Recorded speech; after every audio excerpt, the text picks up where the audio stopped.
Hola, mi nombre es Alex Oroe, soy el director ejecutivo de Gets Better México y bienvenidos a este espacio de Así que quieres hablar de aquí en Homosensual, en donde cada jueves estaré pues conversando con amistades, con colegas, para hablar de temas relacionados con el tema LGBTQ en México y en el mundo, porque vamos a tener personas invitadas de varias latitudes. Y esto también no solamente lo van a poder encontrar aquí en YouTube y en Facebook, y sé que van a estarlo compartiendo en varias de las redes sociales de Homosensual, sino que también está disponible ahora en podcast. Y esto lo pueden escuchar en cualquiera de sus plataformas favoritas. Puede ser Spotify, Apple Podcasts, Google Podcasts, en fin, hay como un sinfín y yo creo que vamos a estar en todas ellas.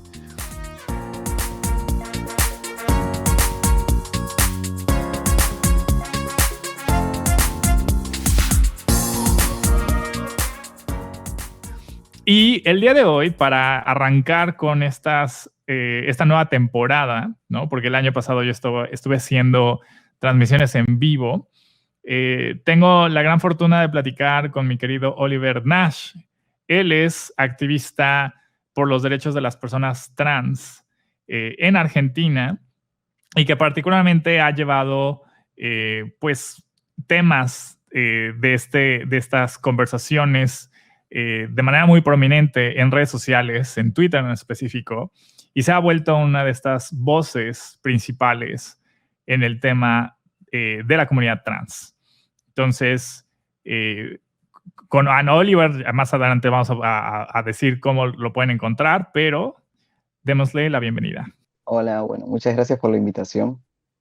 ¿Cómo ¿Estás en estás? Buenos Aires o estás en otra región? Sí, estoy en Buenos Aires. Ok, no mentí. No, Perfecto. no. Oye, mira, la intención de platicar aquí, y principalmente porque eh, el tema de la inclusión trans a veces se siente como que, por un lado, no se habla lo suficiente en muchos espacios, y en donde se habla, se ha trivializado, ¿no? Se ha llevado mucho a lo simbólico. Y cuando te das cuenta de qué tanto se ha avanzado en temas laborales, ¿no? De mejorar las condiciones y oportunidades de personas trans, en temas educativos, acceso a la salud, etcétera. Ahí es difícil ver pues qué tan tangible es eso, ¿no? Entonces, en Argentina, por las recientes reformas que se han dado, ¿no? Que aparte en temas LGBT en particular, Argentina es punta de lanza, no solamente en Latinoamérica, sino en el mundo. Y recién pasaron una ley que aborda justo el tema del cupo laboral para personas trans, ¿no? Y eso puso en la mesa, pues, o resaltó más bien esta temática como una prioridad, ¿no? Que a veces como comunidad LGBTQ en general nos obsesionamos mucho con temas que sí son importantes, pero que no necesariamente son prioritarios para la vasta mayoría de nuestra comunidad, ¿no? Como puede ser a lo mejor el matrimonio igualitario, ¿no? Sí, pero es importante, pero la violencia en nuestra región, las oportunidades laborales, o sea, hay temas todavía de base un poco más esenciales para la mayoría de nuestras personas, y particularmente personas trans, ¿no? Entonces, esa parte, tú en Argentina, con lo que viste de estos logros, estos avances en legislación con el tema del cupo laboral, ¿qué dirías que podemos aprender de lo que acaba de ocurrir, ¿no? Otros países, ¿no? ¿Y qué tanto ves que eso aborda la problemática? Bueno, es un tema muy interesante, como vos decís. Hay un montón de cuestiones para legislar y para ampliar derechos en cuanto a la comunidad LGBT en general, pero el tema laboral y el tema del acceso a la educación es uno de las problemáticas, digamos, para decir, principales que tiene la comunidad trans en particular. Y lo que permitió empezar a hablar del cupo laboral, voy a hacer una aclaración, digamos, el cupo, lo que después se sacó un decreto que es que a nivel nacional, o sea, el 1%, digamos, de los empleados del Estado tienen que ser personas trans. pero todavía no se sacó la ley y justamente lo que se está intentando, o estamos intentando como comunidad, es que este año se pueda sancionar finalmente la ley de cupo laboral travesti trans en el Congreso, para que sea más amplia y llegue, digamos, a más personas, ¿no? Eh, y una de las cosas relevantes de esto es que justamente, bueno, en Argentina tenemos la ley de identidad de género desde el 2012, pero a pesar de todo el avance que hubo en materia de derechos LGBT en general, sigue habiendo una gran problemática para poder acceder al empleo, porque lo que ocurre lamentablemente es que por alguna razón las personas, cuando uno va a buscar trabajo y se enteran que o te ven o te salís un poco de la normatividad y de lo que ellos están esperando, es muy fácil que te rechacen, ¿no? Entonces, eh, ante esta problemática y ante esto que se presenta, eh, es importante hacer legislaciones, no solo acá en Argentina, sino estaría bueno que fueran todos los países, que puedan permitirle un real acceso a toda digamos, a todo el trabajo en general. Eh, hay una cuestión, esto más en particular, pero a mí me pasó, yo por ejemplo estuve como 2 años buscando trabajo y no encontraba cuando salí del armario, ¿no? Y lo que me pasó es que cuando iba a buscar un trabajo no me respetaban los pronombres, no me respetaban la identidad porque todavía no había cambiado el documento.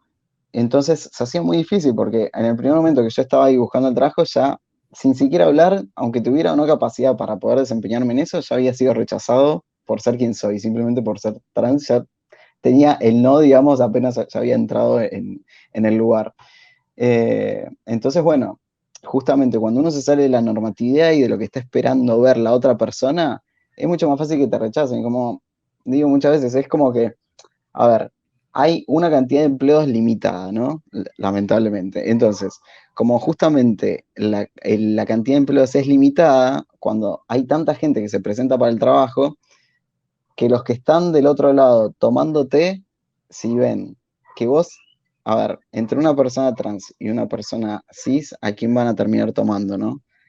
Y terminan tomando lo que para ellos es como lo más fácil o lo que suponen que va a resultar menos problemático y terminan tomando una persona cis que una persona trans porque por alguna razón que yo no entiendo bien, suponen que una persona trans le va a generar algún tipo de problema o no sé, yo creo que ante el desconocimiento y ante no entender sobre realidad trans, le das como una especie de miedo y rechazo hacia nosotros, que entonces prefieren decirnos que no y ahorrarse todo lo que suponen, que no sé por qué, que podría pasar, ¿no?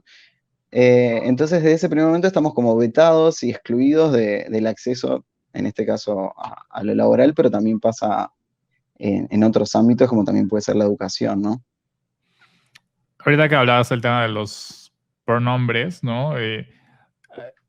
Suele mucha gente como romperse mucho la cabeza con ese tema en particular, ¿no? Se estancan con la idea de los pronombres y de ser lo más neutro posible en el lenguaje, ¿no? Cuando particularmente te refieres, pues, sí, a gente de tu trabajo, ¿no? Colegas, de tu escuela, etcétera, ¿no? O sea, con la idea de ser más incluyente, el lenguaje incluyente, vaya. Pero quería justo un poco que desarrollas un poco más en el tema de los pronombres. ¿Por qué eso lastima, el asumir lastima, ¿no? O imponer, ¿no? Por mucho que alguien te diga, oye, mi nombre es Alex, mis pronombres son él, ¿no? Y no me lo respeten, ¿por qué eso lastima? ¿Y qué más podemos hacer para incentivar que se usen, ¿no? Y se respeten? Bueno, justamente es interesante lo que me estás diciendo porque lo que pasa con los pronombres y con el nombre de las personas trans es que es parte de nuestra identidad y es parte de quienes somos. Entonces, como igual que una persona cis, o sea, una persona cis es una persona que no es trans, es decir, cis es cuando tu género coincide con el género que te asignaron al nacer, o sea, las personas que no son trans son cis. Trans es cuando tu género no coincide con ese género que te asignaron al nacer. Entonces, justamente, a todas las personas le respetan su nombre y pronombre. Entonces, las personas trans lo que queremos mínimo es que también nos respeten nuestro nombre y pronombre como a cualquier otro. Lo que ocurre habitualmente es que la gente, por una costumbre, por una cuestión social y cultural, relaciona el pronombre y la manera que se refiere a otra persona directamente por cómo te ve físicamente o por ejemplo, tu tono de voz, no sé. Entonces, si vos tenés una voz que se relaciona habitualmente con lo femenino, seguramente te vayan a tratar con pronombres femeninos directamente, o sea, suponiéndolos, sin ni siquiera darte la posibilidad de poder decirlos. Entonces, lo que va haciendo esto, o sea, lo digo con pronombres femeninos porque es por lo menos lo que me pasaba a mí antes de, por ejemplo, transicionar y empezar con el tratamiento hormonal, ¿no? Que la gente directamente suponía mi género y todo de mí cuando le hablaba, ¿no? Y era algo que me hacía sentir muy mal y es algo que no tiene que pasar, o sea, eh, con la voz que uno tenga, con la manera que uno se exprese, da igual, o sea, nadie debería estar suponiendo el género, ni tampoco la orientación sexual, ¿no? Digamos, de otra persona por cómo lo ves.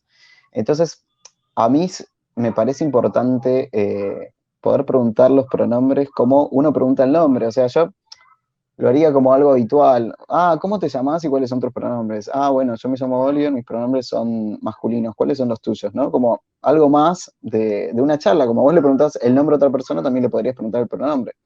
Porque también pasa con las personas no binarias, muchas personas no binarias utilizan pronombres neutros, ¿no? Que en español es ella. Entonces, como si vos no le preguntás el pronombre, difícilmente lo supongas comer a la persona. Entonces, si no se lo preguntás directamente, después no la estás respetando. Eh, por eso es importante y yo entiendo que es una cuestión de costumbre y una cuestión de ir aprendiendo o sea, es como que tenés que aprender a diferenciar que la forma en que vos ves a una persona no es el género o lo que te enseñaron que era ese género, o lo que te enseñaron que era un pronombre determinado, ¿no? Y a medida que lo vas aprendiendo, logras hacerlo. A mí me pasaba hace un tiempo, hace unos años, que capaz que la gente se me quedaba mirando en la calle porque no podía determinar exactamente si era hombre o mujer. Entonces se me quedaban viendo como intentando adivinar. Bueno, eso es algo que pido que por favor no lo hagan. O sea, si viene alguien en la calle y no pueden saber su género, no importa, no hace falta que sepan el género de otra persona, pero quedarse mirando o intentando adivinar las cosas es medio extraño. Entonces, ante la duda, si vos vas a relacionarte con otra persona, me parece importante poder preguntar los pronombres.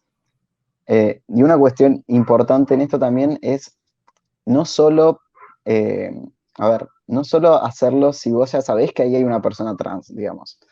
Si vos ya sabés que esa persona trans usa, no sé, por ejemplo, en mi caso, pronombres masculinos, es, ya está, digamos, si ya sabes los pronombres trans, no hace falta que le estés preguntando a esa persona trans solo porque es trans sus pronombres, si ya lo sabes. Y también la cuestión que es algo que genera bastante confusión, que es el tema de los pronombres neutros, no los usan todas las personas trans, solo los usan algunas personas trans, por ejemplo, las personas no binarias, algunas, tampoco todas, y muchas veces se termina utilizando para cualquier persona trans, o sea, hay gente que porque alguien es trans ya directamente la trata en neutro, ¿no? La trata en ese o le dice qué linde que sos y cosas así. Y bueno, en ese caso, para hablar de una persona en singular, solo porque es trans, no es que usa pronombres neutros. Va a usar pronombres masculinos, femeninos o neutros en algún caso, pero va a depender de esa persona en particular como pasa con cualquier otra persona, ¿no?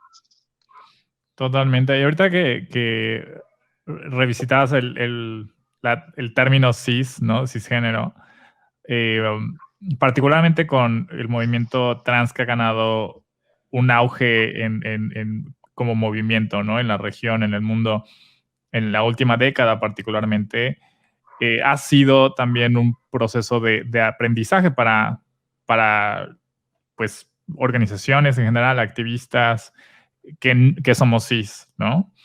Y es fácil detectar y es fácil que quienes somos cis, lesbianas, gays, bisexuales, pansexuales, etcétera, detectar cuando gente heterosexual, cisgénero, ¿no?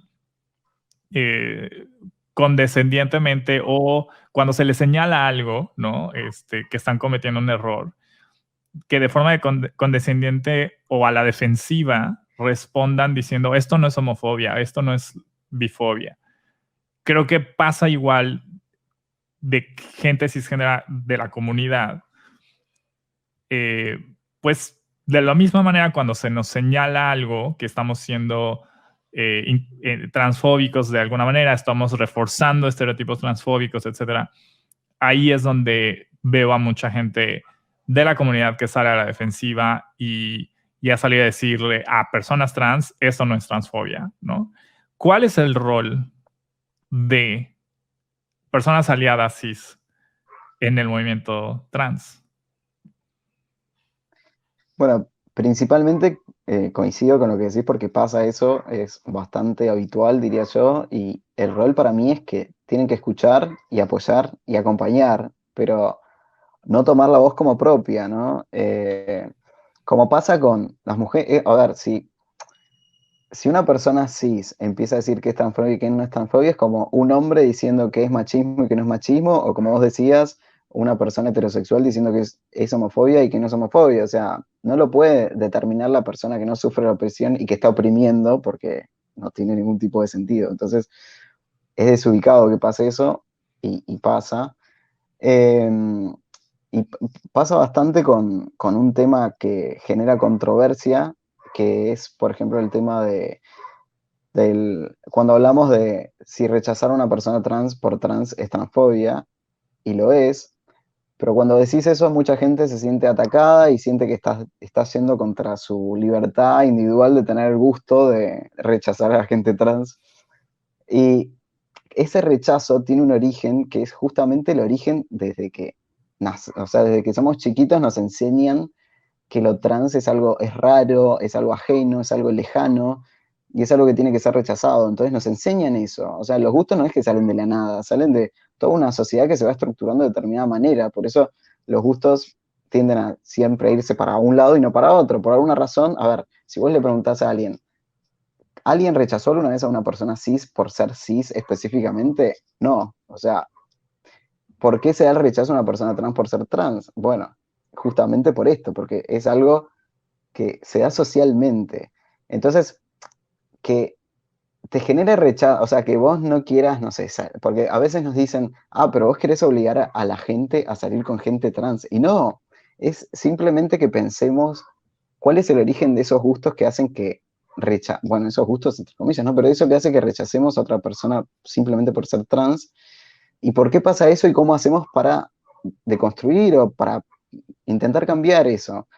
Porque lamentablemente no es que solo ocurre en una cuestión sexoafectiva o en una cuestión de, no sé, romántica o en una relación de amistad o algo así, sino que, como hablábamos antes, ocurre en muchos ámbitos de la sociedad, en uno de esos justamente es en el laboral, donde el rechazo es simplemente por ser trans, también en el educativo, en el social, no sé, en ir a un bar, a un boliche y que no te dejen pasar porque sos trans. Entonces, ese rechazo se da en muchos ámbitos y uno de ellos es el sexo afectivo.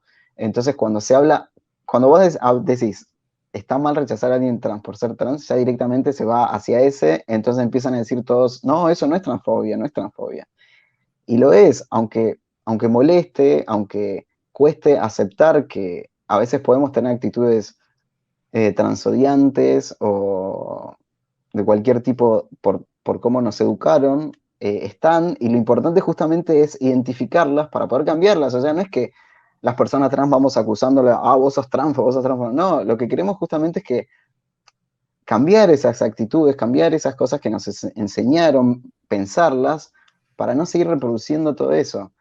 Entonces, volviendo a la pregunta, me parece importante que se nos escuche y que no se sientan atacados, o sea, como los hombres no tienen que sentir atacados cuando una mujer le está diciendo que esa actitud es machista, En este caso es lo mismo, no es para que se sientan atacados las personas cis cuando una persona trans le está diciendo que determinada cuestión eh, es transfobia, sino que lo podamos pensar para no seguir haciéndolo. Claro.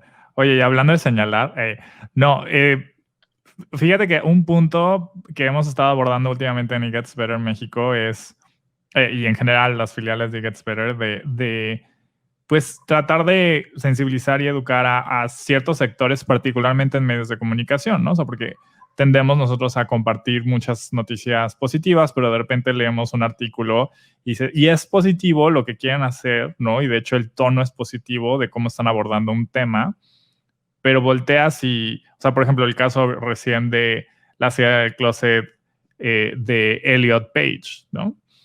Y que varios medios de grandes editoras, ¿no?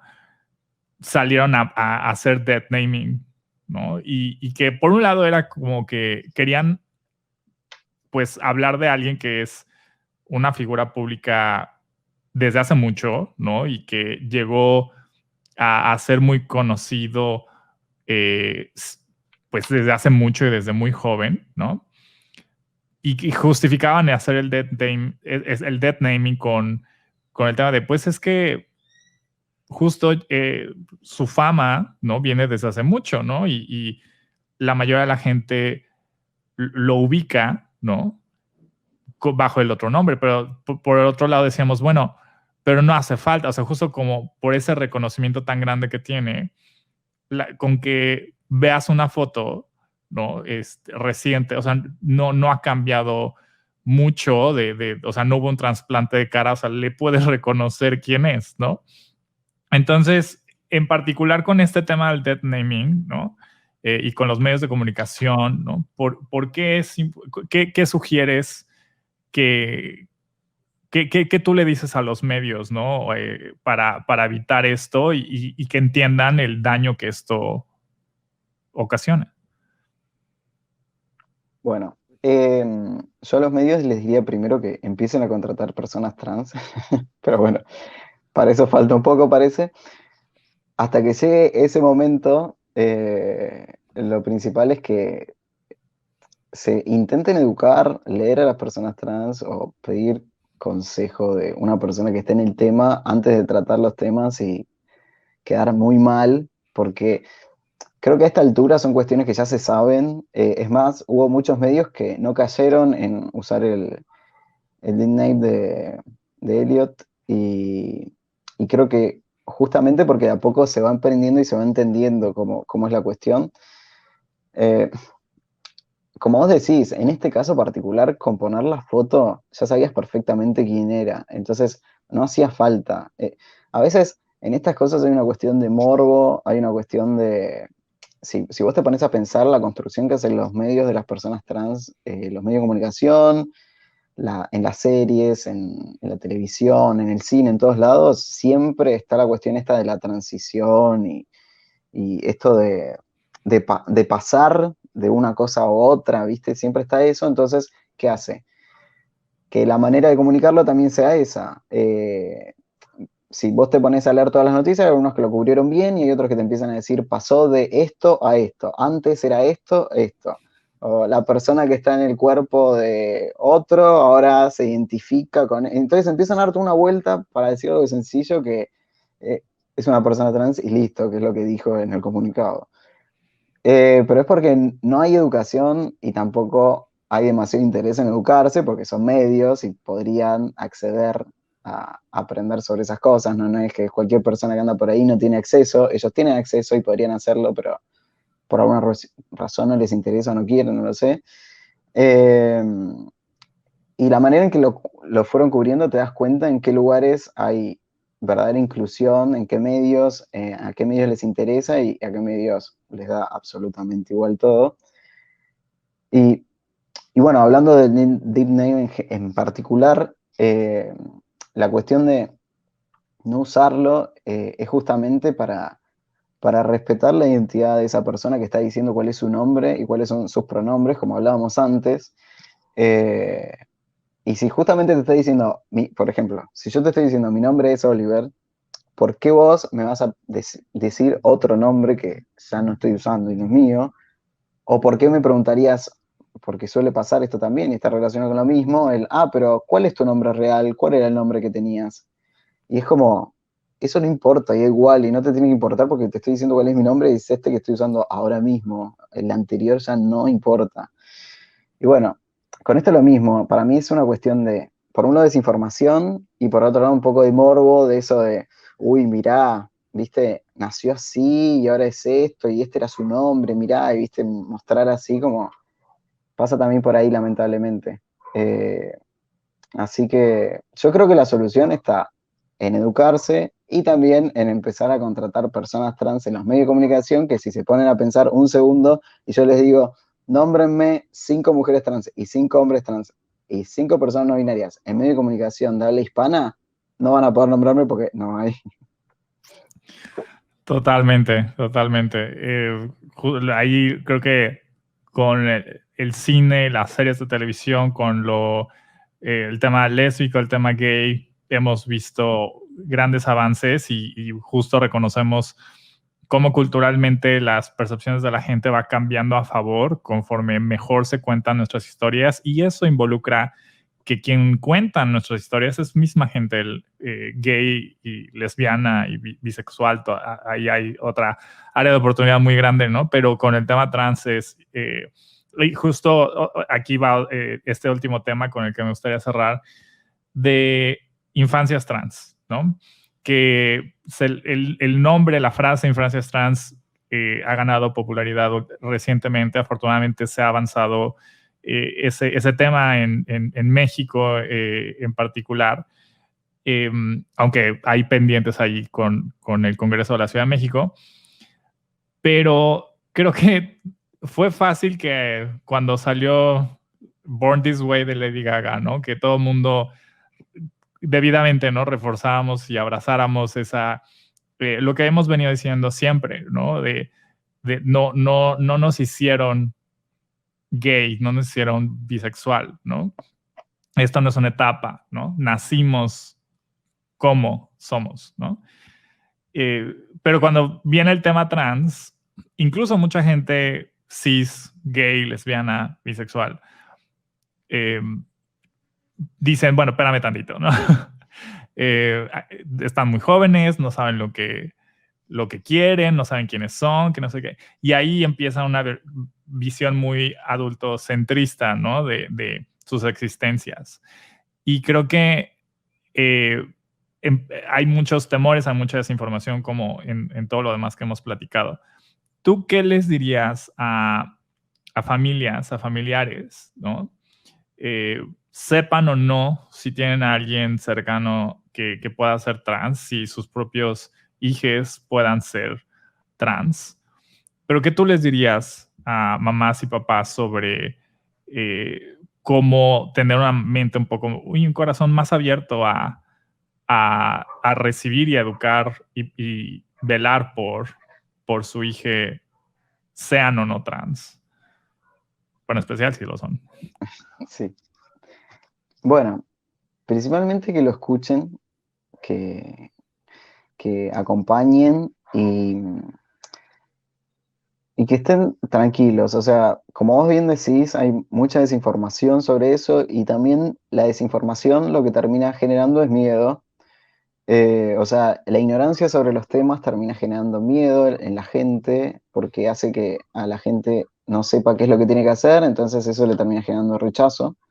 Muchas veces en estos casos no es una cuestión de odio, sino que, o sea, a ver, no es, en muchos casos hay odio, pero en otros es una cuestión de ignorancia. Entonces, ante el miedo, ante no saber qué hacer, si tu hija es trans, se quedan como un poco paralizados. Entonces, lo primero que suelen hacer es intentar negarlo o intentar reprimir eso o decir, no, es muy chico, no puede saberlo.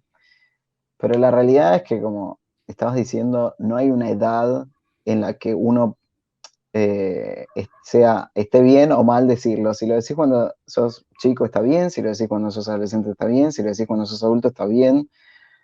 Es el momento en que vos lográs darte cuenta y lográs llegar a tu identidad, que puede ser en cualquier momento de tu vida. Y no es algo justamente que se elige, no es que yo dije un día, me desperté y dije, bueno, ahora voy a ser trans. No, es algo que era, es algo que en mi caso lo sé desde los 4 años, pero lamentablemente como no tuve educación sobre eso, recién pude salir, digamos, del armario y poder darme cuenta, identificar qué era lo que me pasaba de adulto. Entonces, ¿qué pasa con esto? Yo lo sabía en ese momento, como muchas otras personas trans lo saben desde la infancia. Pero ¿qué hace que quizás muchas en ese momento no lo podamos decir?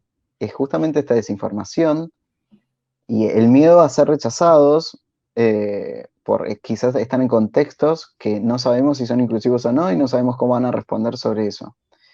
Entonces, si tu hija, tu hijo o tu hija es trans, va a seguir siendo trans cuando es un nene, cuando es una nena, cuando es un adolescente, cuando es un adulto, va a seguir siendo trans. O sea, no es que va a dejar mágicamente de ser trans si lo es. Entonces, en todo caso, si puede, lo terminá diciendo de más grande, pero lamentablemente lo que conlleva eso son muchos años de estar reprimiendo lo que uno es, estar reprimiendo tu identidad, y lamentablemente te termina haciendo mal porque te termina afectando y duele después darte cuenta que estuviste gran parte de tu vida reprimiendo quién eras. No, no es algo lindo. Entonces, es importante que acompañen a esas infancias trans y entiendan que no tiene nada de malo, entiendan que, además, a ver, supongamos un segundo que ese nene que te está diciendo que es trans, ponele que no lo es, pongámosle. ¿Qué pasa? No pasa nada. O sea, de última, después dirá que no lo es, pero en ese medio no pasó nada con eso, porque hay gente que piensa que un nene dice que es trans y aparecemos las personas trans atrás con, no sé, inyecciones de hormonas para ir a inyectar a ese nene. Es como una imagen así que supongo que deben tener. Y no es para nada así, simplemente es que esa infancia pueda tener posibilidad de desarrollar su identidad, de poder decir qué nombre prefiere con que lo llamen, qué pronombres prefiere, y simplemente después cuando es más adulto decidirá si quiere hacer algo como hormonas, por ejemplo, o no. Hay muchas personas también que no lo hacen, pero eso es algo que ya de más adulto se decide y se ve. Pero cuando uno está en la infancia, es simplemente una cuestión de la identidad y de poder respetar esa infancia y que se pueda desarrollar libremente. Así que es eso, no tengan miedo de darle la libertad a sus hijos de poder ser quienes son. Y con esa nota nos despedimos. Muchísimas gracias, Oliver, porque digo, ya desde hace un buen que yo quería conversar contigo. ¿Cómo te podemos encontrar en Twitter? Que yo soy fan de tu cuenta en Twitter. ¿Cómo te puede encontrar la gente? Bueno, muchas gracias primero por la invitación y me pueden encontrar como Oliver Nas BB, 2B larga. Ahí en Twitter y en Instagram ando ahí escribiendo cosas y subiendo otras para informar principalmente sobre todo esto. Que, por cierto, también escribes ya de recién acá en Homosensual, entonces también chequen ahí en homosensual.com los blogs de Oliver y que de verdad el más reciente sobre las experiencias sobre los baños, que no llegamos a ese tema, me pareció también muy educativo en el sentido no de que no entendiera lo que tú decías, pero como persona cis, ¿no? Hay cosas que damos por hecho, ¿no? Entonces, yo me quedo de esta conversación contigo justo eso, ¿no? De no dar por hecho esas cosas, ¿no? Y ser más, tener más empatía, ¿no? Está bien preguntar, está bien, muchas veces se siente si viene con o sin malicia, ¿no? Y la gente trans, o sea, en mi experiencia, particularmente quienes están en estas líneas de activismo, tienen toda la paciencia para explicar y para educar a la gente. No es la labor de todas las personas trans, ¿no? O sea, hay quienes no están en esto y no tendrían por qué, ¿no? Pero bueno, más empatía, no demos por hecho y a seguir hablando de estos temas. Muchísimas gracias, Oliver, por haber venido con nosotros, conmigo, y a quienes nos escuchan, nos ven, sepan que todos los jueves aquí en Homosensual hay nuevo episodio de Así que quieres hablar de un nuevo tema cada semana Y pueden escuchar esto también en versión podcast por Spotify o Apple Podcast o por cualquier otra plataforma que ustedes prefieran. Muchísimas gracias al equipo de Homosensual. Besitos.